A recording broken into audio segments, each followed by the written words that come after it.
कहानी का नाम अंधेरे का उजाला। उत्तराखंड के पहाड़ों में बसा था एक छोटा सा गांव, तुलसी गांव। हर ओर हरियाली, चिड़ियों की चहचहाहट और सादगी भरी जिंदगी। लेकिन इस गांव के बारे में एक अजीब बात मशहूर थी, बूढ़ी पहाड़ी। गांव के लोग मानते थे कि वहां एक आत्मा रहती है जो हर साल अमावस्या की रात किसी एक इंसान को उठा ले जाती है।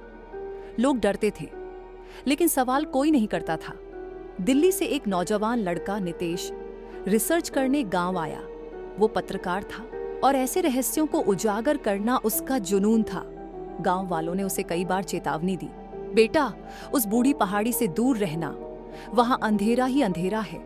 पर नितेश रुका नहीं। अमावस्या के दिन नितेश ने रात 12 बजे कैमरा उठाया और चल पड़ा उस पहाड़ी की ओर। जैसे जैसे वो ऊपर चढ़ा, हवा ठंडी होने लगी और जंगल की आवाजें डरावनी। अचानक उसे एक लड़की की रोती हुई आवाज सुनाई दी। कोई है? नितेश ने आवाज लगाई। झाड़ियों से एक बूढ़ी औरत निकली। उसकी आंखें लाल थी, बाल बिखरे हुए और चेहरा अजीब सा चमक रहा था। तू क्यों आया है यहाँ? उसने गहरे स्वर में कहा।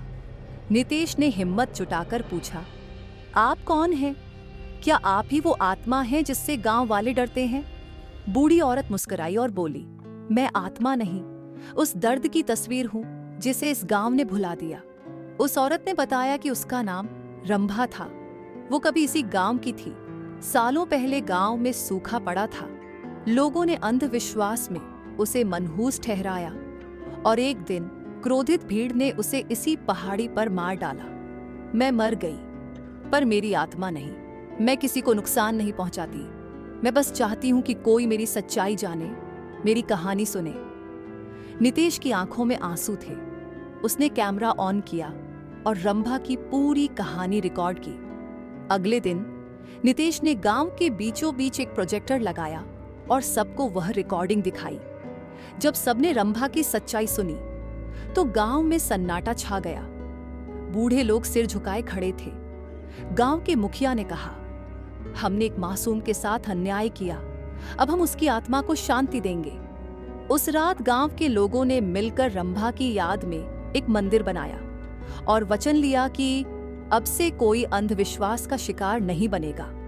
उस रात अमावस्या थी, लेकिन गांव में पहली बार हर घर में दिया जल रहा था और उस बूढ़ी पहाड़ी से एक हल्की सी रोशनी उठी, मानो कोई आत्मा मुस्कुराकर विदा ले रही हो। नितेश दिल्ली लौट गया, पर उसके मन में रंभा की आंखें अब भी थीं, दर्द में डूबी लेकिन सच्चाई से मुक्त। कहानी से सीख, अंधविश्वास उस अंधेरे की तरह होता है जो सच्चाई की रोशनी को निगल जाता है। पर अगर कोई एक भी इंसान सच की लौ जलाए तो सबसे घना अंधेरा भी उजाले में बदल सकता है। हमारी कहानी सुनने के लिए आप सभी का धन्यवाद। फिर मिलेंगे आपसे नई कहानी के साथ।